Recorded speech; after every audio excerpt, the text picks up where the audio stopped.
Mystique, grandiose, extrême, le Népal attire depuis des décennies des voyageurs en quête de spiritualité, au cœur d'une chaîne de montagnes unique qui permet le dépassement de soi.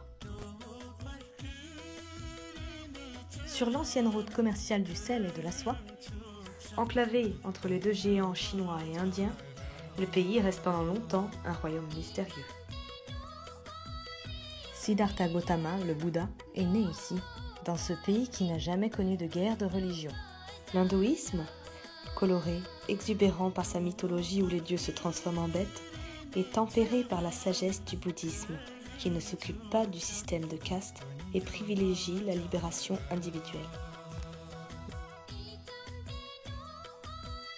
Les rois se succèdent, jusqu'à cet événement survenu durant la guerre civile qui oppose conservateurs et maoïstes à la fin des années 90.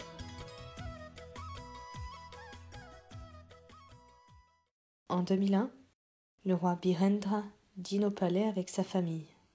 Son fils héritier surgit et tue tout le monde à la Kalachnikov avant de se donner la mort. Fin de la royauté ? Pas exactement, car un oncle bizarrement absent lors de cette tuerie monte sur le trône. Impopulaire, il quitte ses fonctions et les maoïstes trouvent un accord de paix avec le gouvernement. La présidente Bidya Bandari a la lourde charge d'améliorer la constitution du Népal et depuis 2015 de reconstruire le pays tout entier.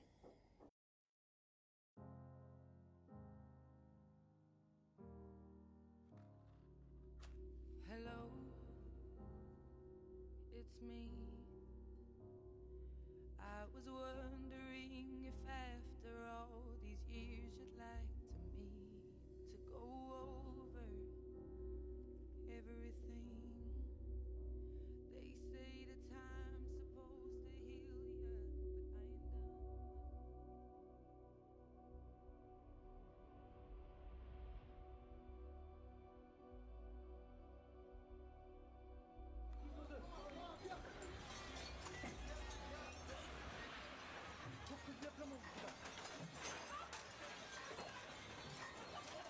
ain't done.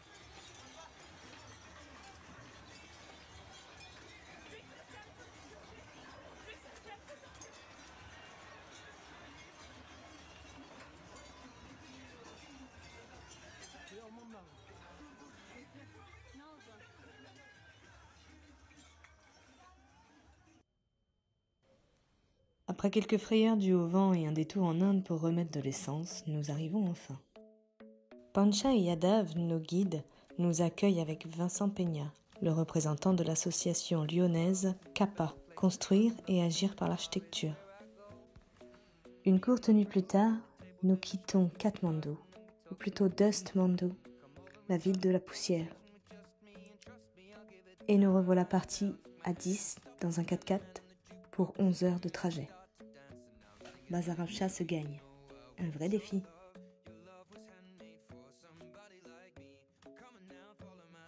Il faut croire en la réincarnation pour monter dans une voiture et conduire ici.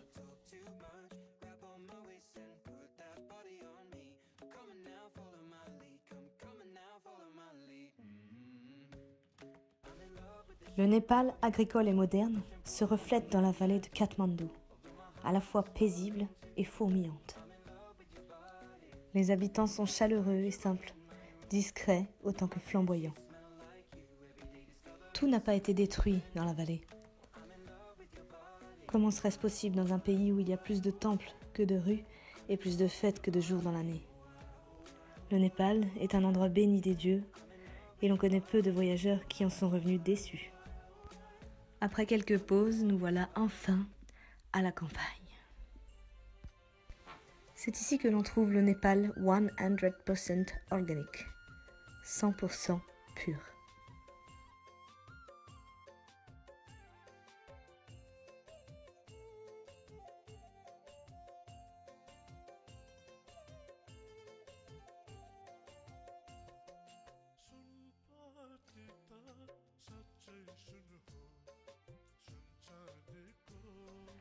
Enfin, avant de se trouver derrière ce camion.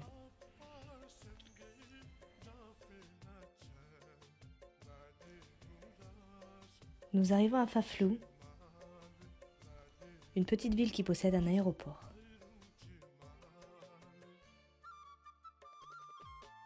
Nous sommes à 2400 mètres sur la route de l'Everest.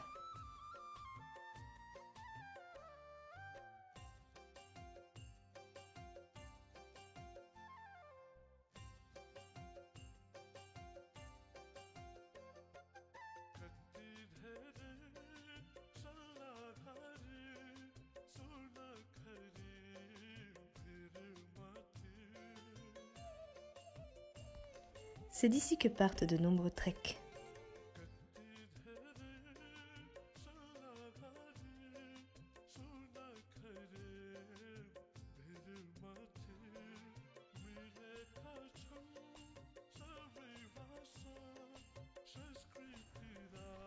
Après une première réunion de travail au sommet, nous mangeons la spécialité locale, les momos, ou raviolis vapeur. Le lendemain, à la fraîche, nous devons partir pour une randonnée de 10 heures. 600 mètres de dénivelé positif nous attendent. C'est parti mon kiki, c'est plus le moment de fanfaronner.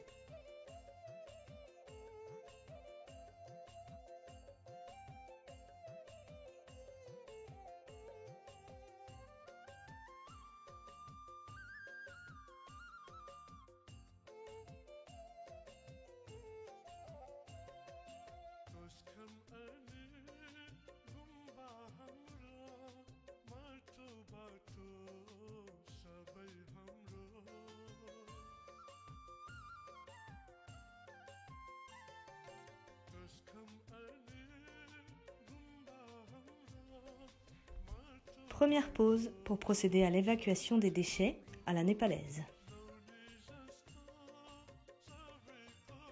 Le plastique est un fléau et les décharges sont nombreuses. Finalement, tout brûler dans la forêt est la méthode la plus écolo pour que les déchets ne finissent pas dans l'océan à la prochaine mousson. Comme dit Pancha, why not coconut?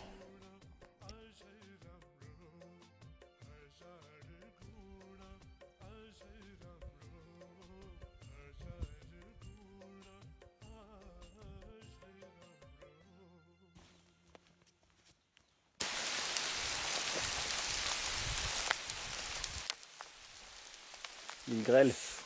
Le début de la mousson ne nous empêchera pas de manger un peu de camembert. Et après quelques pauses méritées et le col de Ratnange, 1700 mètres de dénivelé négatif. Du bois, plein de bois. Alain prend en toute illégalité des échantillons pour les analyser plus tard. Malgré la fatigue et les jambes qui tirent, on est bien ici.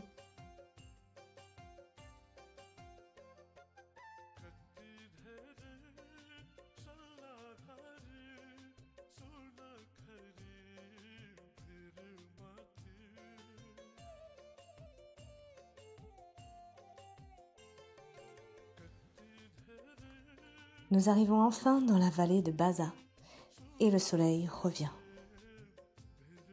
Shokal, the president of his family, nous accueille dans sa magnifique maison entièrement refaite après le tremblement de terre d'il y a 3 ans.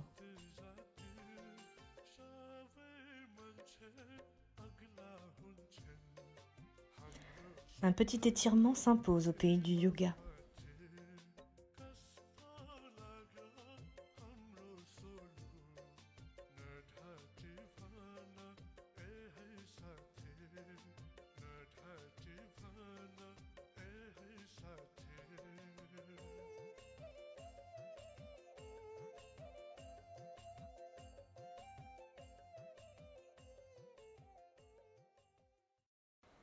Le lendemain, nous allons visiter le village, étalé sur 10 km, entre 2500 et 3400 mètres d'altitude.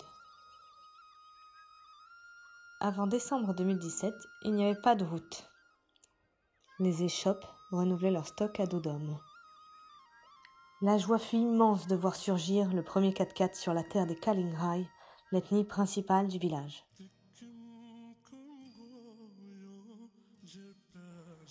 En chemin, nous croisons des enfants qui travaillent au champ, dès 6 heures avant d'aller à l'école. Certains ont jusqu'à 2 heures de marche chaque jour.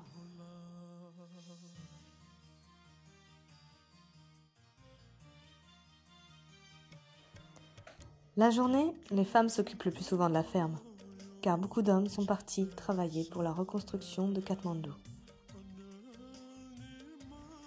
La maison traditionnelle népalaise possède une pièce en rez-de-chaussée et un grenier pour stocker le millet, le maïs, le soja et les patates.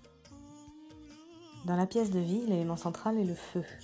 C'est un endroit sacré, creusé dans le sol où reposent 3 pierres représentant les 3 autres éléments, l'eau, l'air et la terre. Comme partout au village en 2015, la terre a tremblé de gauche à droite plusieurs minutes sur 1,50 m. À la suite de ces événements, Anuvam, une ONG présente au village depuis 20 ans, et Kappa ont lancé un programme de reconstruction de 6 maisons parasismiques.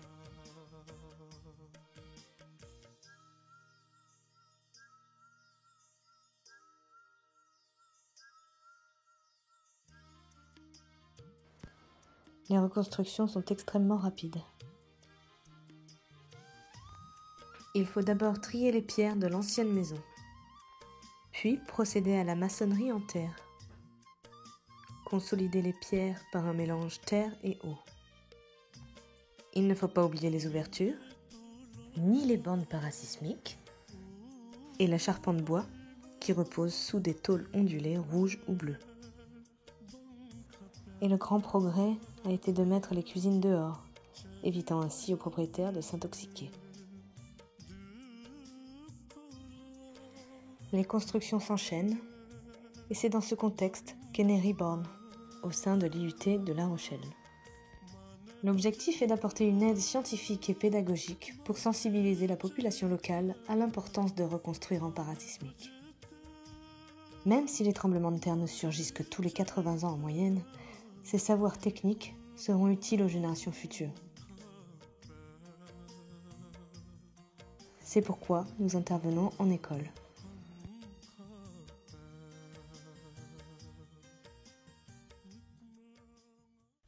Sous une pluie infernale, nous rencontrons the local persons, les maires du village, les techniciens et les infirmières. Chacun se présente et dit ce qu'il fait ici avant de recevoir une belle écharpe. Puis nous lisons ensemble le livret explicatif sur les reconstructions parasismiques créé par l'association Kappa. C'est un support supplémentaire de consultation pour les ouvriers, déjà formés au parasismique par le gouvernement népalais. Nous leur passons le film montrant les effets d'un séisme sur des maquettes de maisons en briques.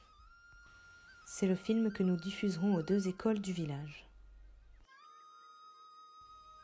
À l'école de Basakali, nous rencontrons les maîtres et les maîtresses. Ici, pas d'ordinateur, mais des salles de classe décorées par les enfants. Nous faisons un bond de quelques années dans le futur, puisque nous sommes en 2075 depuis quelques jours. Nous trouvons des conseils d'hygiène,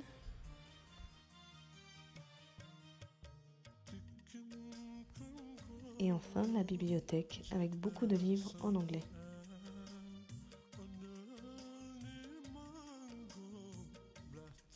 Les enfants sont heureux d'être là, même s'ils ne sont pas censés avoir école aujourd'hui. Être avec les copains, c'est toujours bien.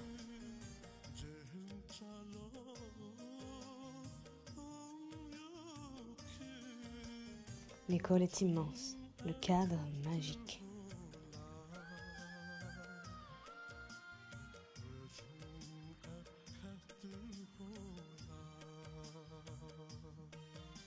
Les élèves attendent patiemment les consignes. Les problèmes techniques surgissent, mais on ne s'en fait pas, on est au Népal. Pierre-Yves présente en anglais le film de quelques minutes sur les constructions parasismiques.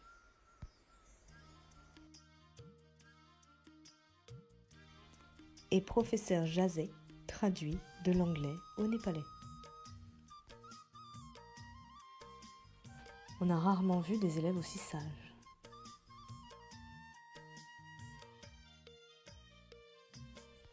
Jazet explique à tous ce que représente le film. Ce film montre les effets simulés d'un tremblement de terre sur des maquettes. Sans renfort d'abord, puis partiellement et enfin totalement renforcé de systèmes parasismiques traditionnels. Nous insistons sur l'importance d'avoir des renforts sur toute la hauteur de la maison et sur le fait de ne pas mettre les fenêtres ou les portes trop proches des angles et d'assurer un écart entre les ouvertures d'au moins 2 pieds, c'est-à-dire 60 cm. Maintenant, passons à la pratique. On s'amuse.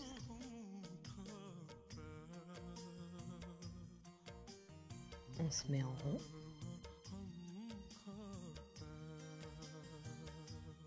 Tout le monde est prêt pour la leçon de construction. Des volontaires sont pris dans les élèves les plus âgés et le directeur remonte les manches. Alain s'installe, les mamans aussi. Le livret de montage style Ikea inventé par des élèves de l'IUT a bien servi. Les jeunes sont passionnés, les plus petits admiratifs ou circonspects.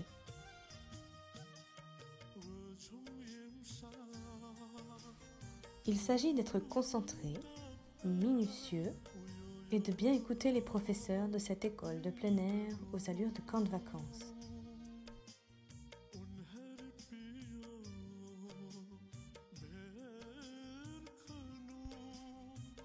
Nous nous sommes confrontés à des difficultés de compréhension face à ces maquettes, notamment à propos de l'échelle réduite. Il a fallu expliquer pourquoi l'on ne faisait pas de tests sur des maisons grandeur nature. D'abord, construire une grande maison prend 40 jours. C'est donc pour gagner du temps.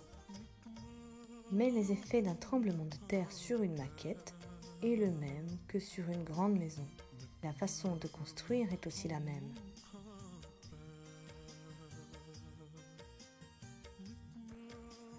Le début de la mousson ne nous aide pas.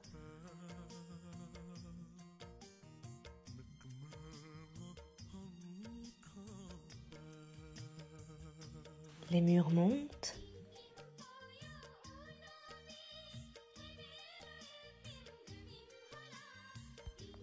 Montent. Et 2 heures plus tard, on assemble enfin les 2 parties.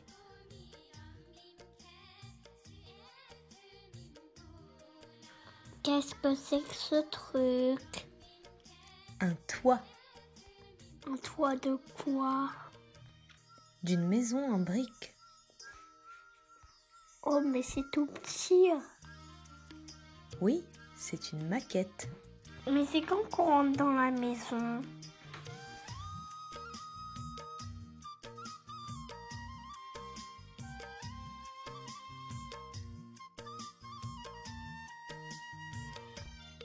Tout le monde est heureux d'avoir un modèle de petite maison traditionnelle dans son école.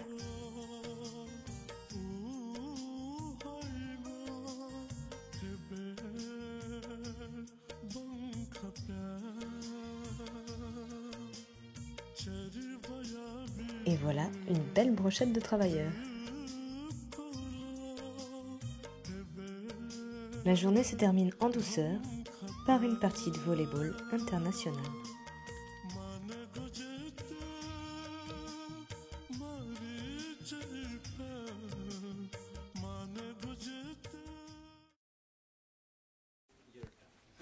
Le soir, repos et concert d'harmonium chez Chocal. I'm singer, okay. He's musician. Okay. And you too. And everybody. I'm the chorus. Okay. And Pansan. Sure. Okay, come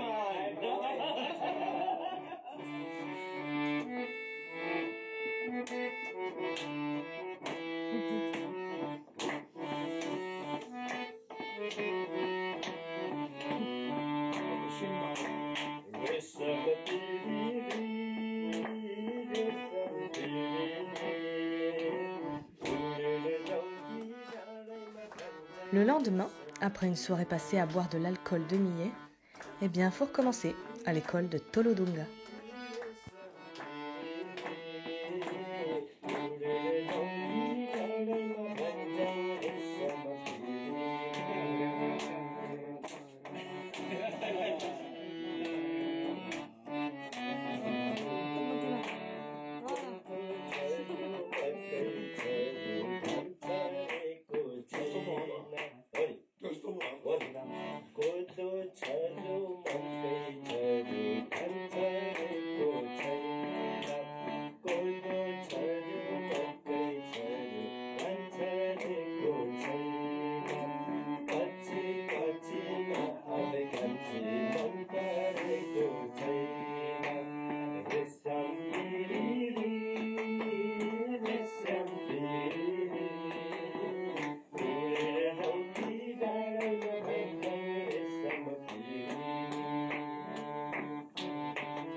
Encore une belle journée de passée dans une école du bout du monde.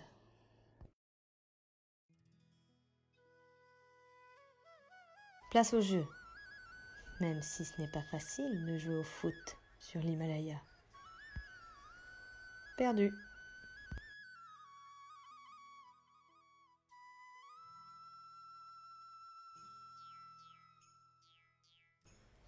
Et reperdu.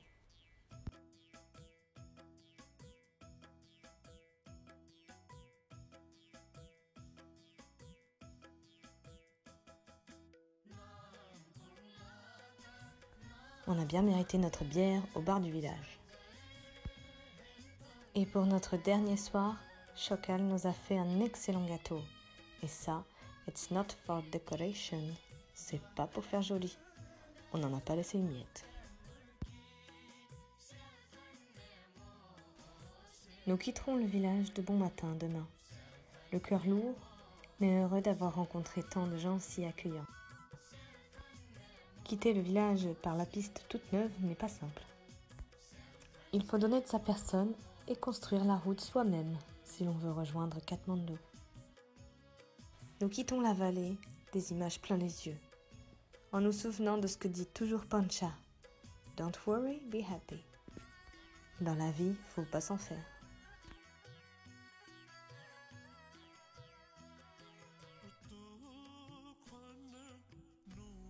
La devise des Népalais est simple. Yesterday is yesterday, today is today, and tomorrow is tomorrow. Savoir savourer chaque seconde. Et de ça, professeur Jazé en parle très bien. Je ne vois pas pourquoi tant de gens ont peur de la mort.